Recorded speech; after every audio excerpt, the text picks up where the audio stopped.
Hello everyone, in this video I'm going to talk to you all about Fortnite Battle Royale's newest update. In this update we got a new vehicle, some shifted rarities of some weapons, vending machines have been reworked, and now Xbox and PlayStation players will play together at all times. Starting off with the new Baller vehicle. This is a single seat vehicle that can be found at the Expedition Outpost, so essentially where planes were and then around pirate loot stashes. You can use the attached grappler and boost functionality to pull yourself up cliffs or swing through the trees. The driver is protected from damage, but the Baller is vulnerable to enemy weapon fire. It has 300 HP.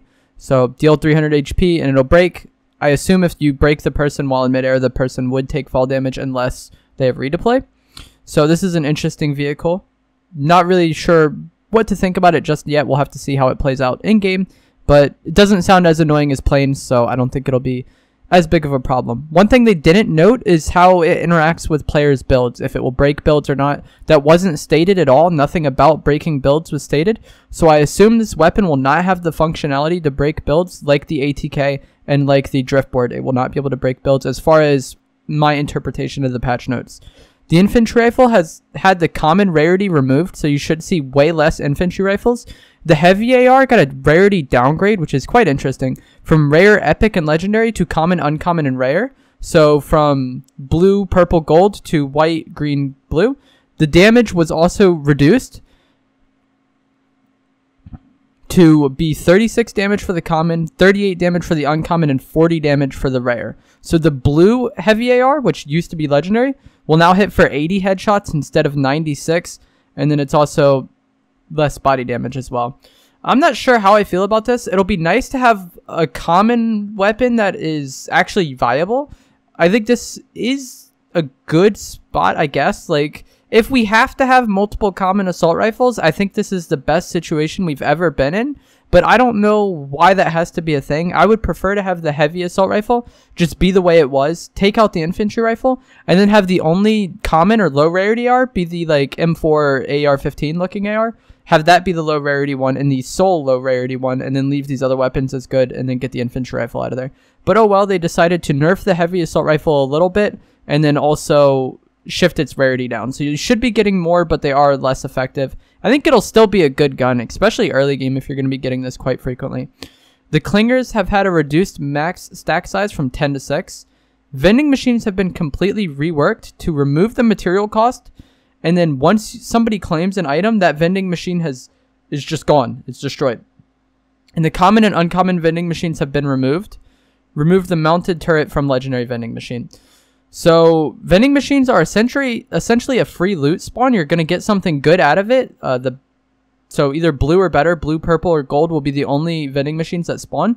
It'll be free to use, but once you use it, it's gone. I think this is an interesting middle ground because it was kind of absurd if someone found, like, let's say you found a gold vending machine for wood or whatever, right? And then you could get there was an RPG in there for wood, and everybody in your team could get an RPG pretty easily because of how fast you farm. I feel like that's why they did this, because of the farming increase made it easier to get stuff from vending machines.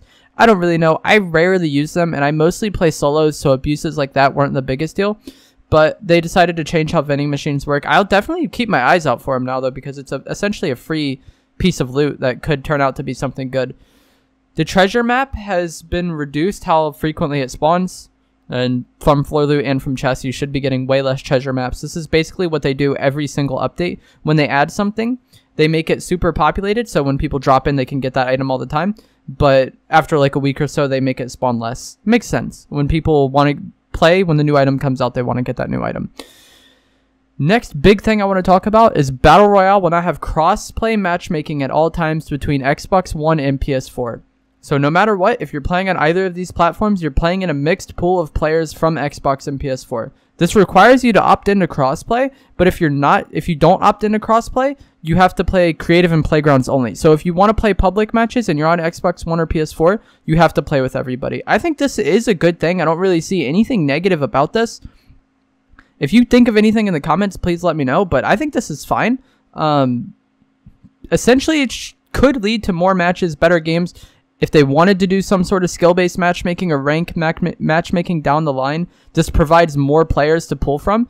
And as time goes on, this is going to be a good thing. If Fortnite starts dying out or starts having decreased popularity, this should like give us more options to pull from if that does happen. Let's say there's 10,000 people right now playing on both platforms. That's not the numbers, but let's say there's 10,000 Xbox players, 10,000 PS4 players. Now they're pulled together, so you have a pool of 20,000 players rather than 2 independent pools of 10K. So I think this is a good change. Mobile and Switch are combined, so that's fine.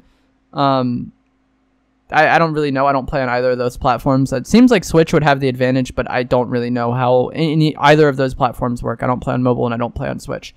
And that's basically it for this update. There's also a lot of like other changes. The getaway mode is coming back. That's cool, I guess. People liked playing that. I didn't really play it too much personally. I liked the idea of the getaway mode as a limited time mode because it was a limited time mode that was truly unique. Whereas most limited time modes just come down to having like a reduced loot pool, like solid gold is only gold weapons, and I do like solid gold. Getaway is like a completely new limited time mode. Like it's like a completely different take on the game. So I think the getaway mode is fine. I just don't really play it too much. One thing I wanted to note, where is it? There was something in here about audio changes. Well, I can't find it, how they worded it exactly. Oh, here it is. Audio. Add a new audio for balloons while in air. This is something I've been asking for a while.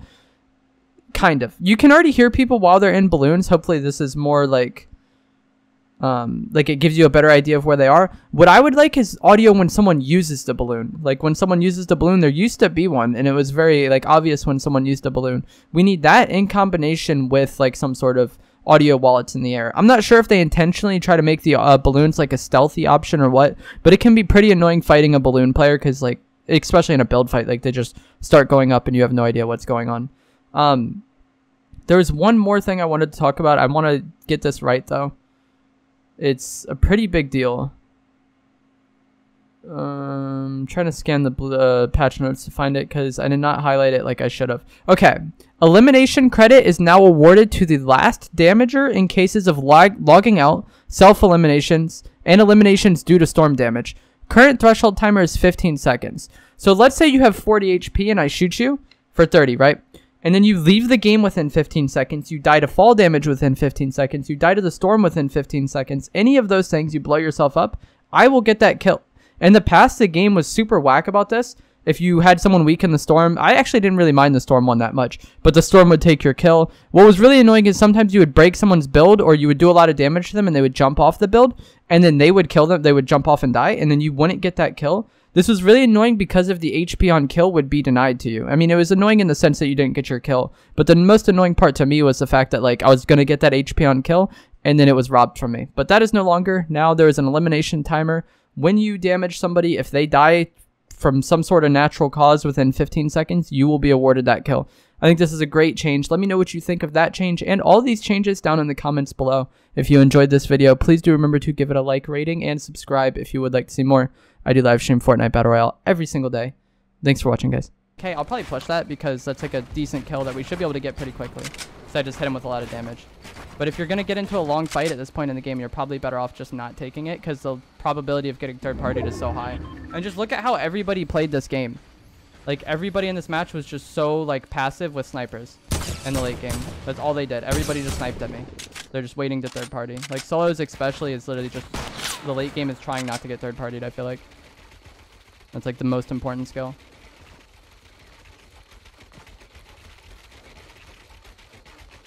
This guy's just hard scoping me.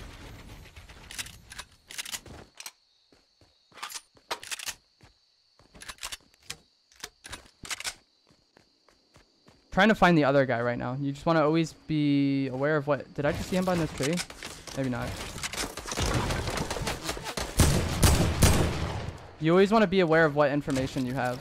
Like right now we know where one guy is, the other guy we don't know. So unless we find that other guy, we don't want to play anything too like aggressive because there's a guy that we don't know about. We can just third party us really easily.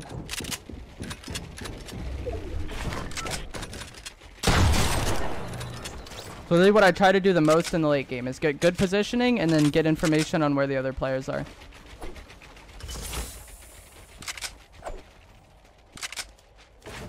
I'm going to take the Scar over the Heavy. If you like the Heavy, that's fine. The Heavy obviously served me well this game, but it's just the normal Scar is a way easier weapon to use.